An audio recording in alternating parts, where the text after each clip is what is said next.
It's not every day that we drink Starbucks at Exordia Creative, but when we do, it's typically to celebrate a deal. Jared doesn't have his Nitro Cold brew, or I would. Cheers. Anyway, guys, we're celebrating a big meeting we just had. We landed a client, which is always exciting, so cheers to that. I had to loosen the purse strings for today's drink. Yep. So cheers. Actually, we have to start it off as always. Can't forget about the bubbly. Okay. Let's fire this up. ASMR. Welcome to today's episode, everybody. Jared, what's happening? What's new? What's up? Not much. Like you said, we just got out of a meeting. So, should we say it? Yeah. Say who it is? We can. We don't have to. Yeah, so we're going to start working with Titan forklifts. Yep. They make their own forklifts here in Chatham.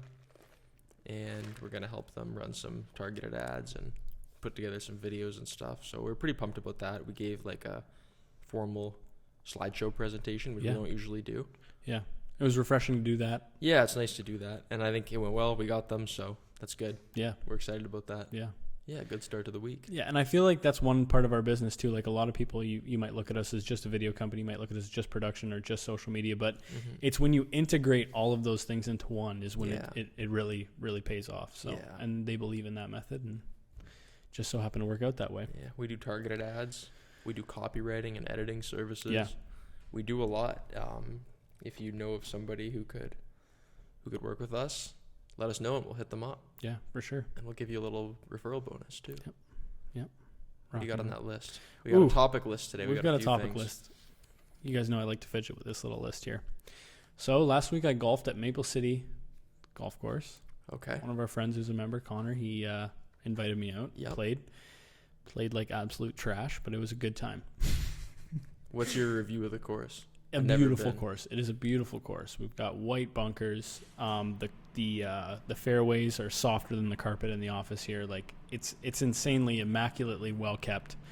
No yellow grass. Like just impeccable. They have water stations every few holes. It's pretty sweet. It was a really good experience. And we walked the full 18, which I typically cart it, but we walked, and that was good. I really felt engaged in the game. And like I said, I'm just picking up this new hobby, and it's been fun. Yeah, you're going a lot now. I am going a lot. So you're going to get a membership next summer? It makes financial sense. Like if I can keep going, like if I'm continuing to go this much, like all the way into the fall, I think that it makes sense just to do the membership at a course and pick my course that I'm going to play at. And you already go a couple times a week? Once a week at least. Yeah, it probably adds up. Right, it adds up. And I try to go the cheap route. Shout out to the Golf and Fun Center. Theirs is pretty cheap. I think it's like $15 to play. Yeah, it's pretty crazy. Today I'm going to Willow Ridge. It's their cheap day. It's $20, I think, to play. You got options. You're a golfer in Chatham? Yeah. Congratulations. There are lots of options here. Anyway, so that's cool, man. Nice. And I think I'm going to set up a little driving range in my shed this winter. Like a net? Like a net. That'd be interesting. Yeah. Well, we've got that space, and I just cleaned it out, so. Yes. Work on the swing this winter. Work on the swing and perfect it, and come out and rock and roll. Could probably putt in there, too. Yeah. Do you think you could write off a golf membership for business development? Maybe. Denise, if you're watching. Yeah.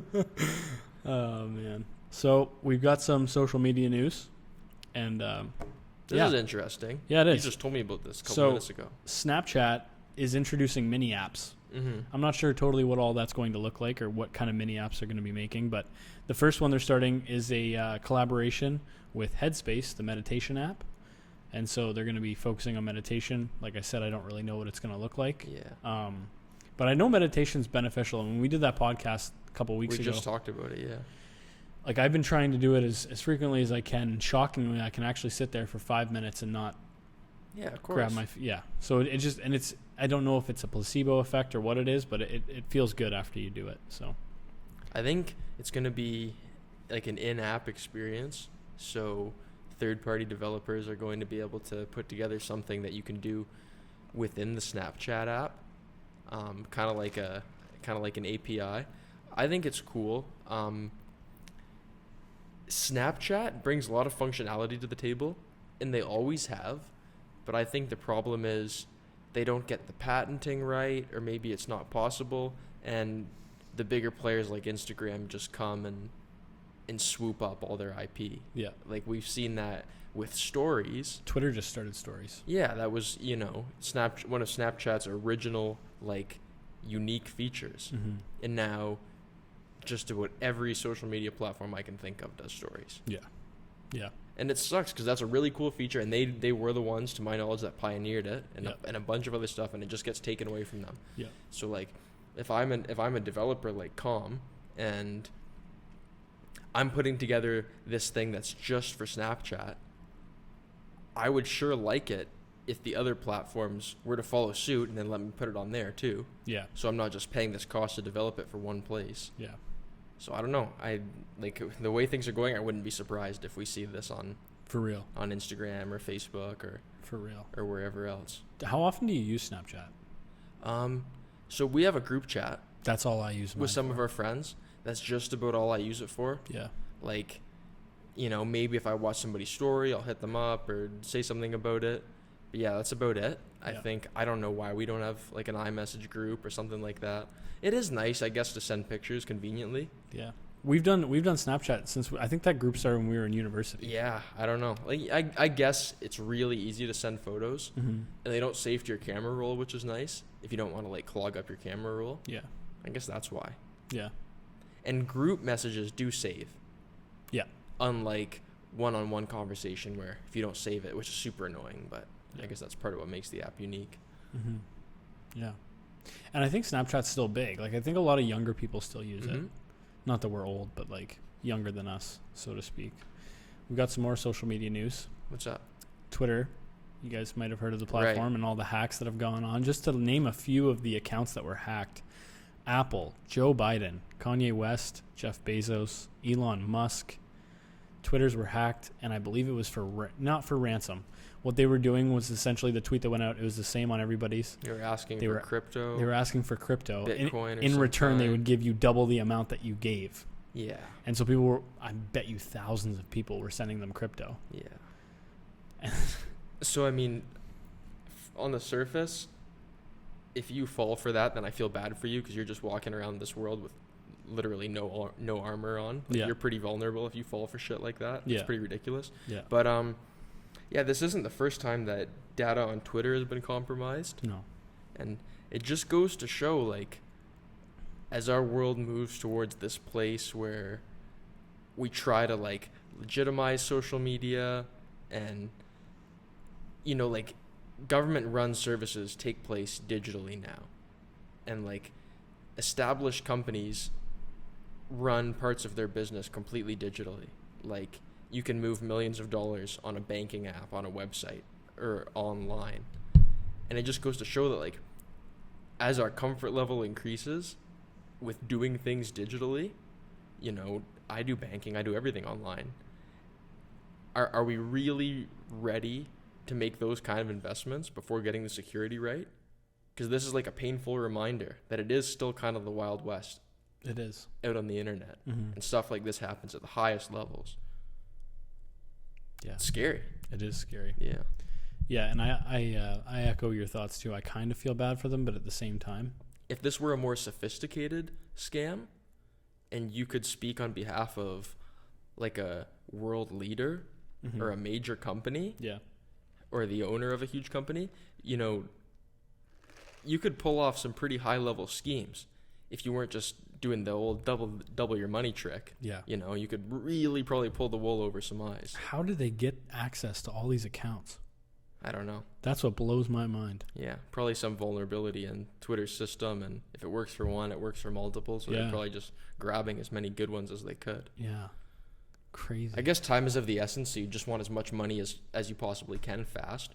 So if they use a huge platform to get maybe like the dumbest 5% of everybody's audience to Mhm. send money, I guess it works good. But like if you were to craft up some DMs Yeah, and try to make it look really legit yeah. and speak on behalf of some of those people, that could get really scary really Yeah. quick. Huh. I just came up with this conspiracy theory, but what Yeah. if it's like an internal somebody at Twitter that's doing this to like show how insecure it is? I don't know. It could be anything. Who Could be knows? anything. But yeah, that's crazy. That's crazy. Could be like a spy mission Yeah, from somebody, some other platform or something. yeah. We've got one more topic here. What's up? Japan is paying companies to exit China. Oh yeah, I just read this. So China and Japan have like very coupled economies. They're very reliant on each other, and Japan has a lot of business set up in China, and now the government is paying companies to bring their production home. So a lot of you are like a little bit familiar with the trade war going on between the US and China right now, and some other major economies are following suit. Like Japan is a tiny country, but they've got a really strong economy and a really strong stock market. Yeah. So it's going to be interesting to see how this affects tech companies, because there are a lot of tech companies set up in Japan, and it's going to be interesting to see how the country affords it.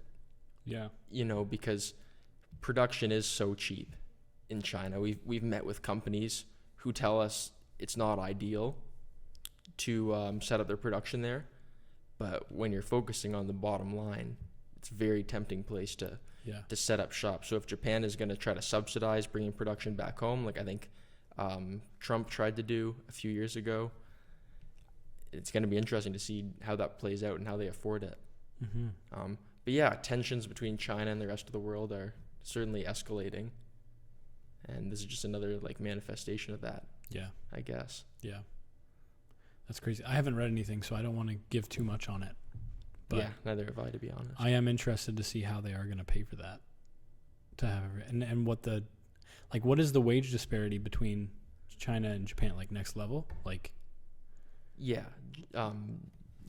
Japan is a very tiny place. Yeah. So it's hard for them to do like manufacturing and warehousing stuff. You know, like their big economic boom in the 90s was technology and stuff like that. It's such a small, concentrated place that like that's the kind of work that goes on there. Yeah. You know what I mean? Whereas China has so much more land, they're able to have like big factories and stuff like that. Really depends on like, as much as a country can kind of choose their own fate, it depends on where you are on a map. Like natural resource is an enormous part of our economy here in Canada. Yep. Because we are blessed with all this fresh water and forestry and good agricultural land. So like our technology sector can grow and it can get bigger, but there's always going to be that big natural resource export as a huge part of our economy. Yeah. Like if you look at some of the biggest companies in Canada, it's the big 5 banks, and everything else is like forestry and stuff like that. Yep. Anyway, that's what it's like doing business in a globalized world. Is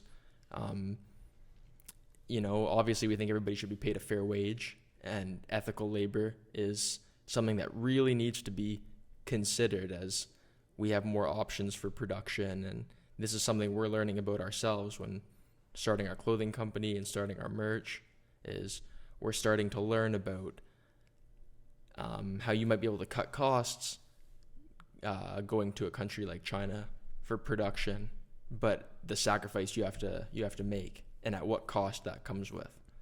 You know what I mean? Yeah. There's a trade-off for everything. Yeah. Right? So, you know, you can take a price premium for the product and ensure that everybody is being paid ethically and treated ethically along the supply chain, at least to an extent. Like there's really nothing perfect. I know that's pessimistic, but somebody's getting the short end of the stick somewhere. Yeah. There's a lot of trade-offs to be made. And there are a lot of major companies that are paying people well in the developed world and in America that are not doing that at other components of the supply chain.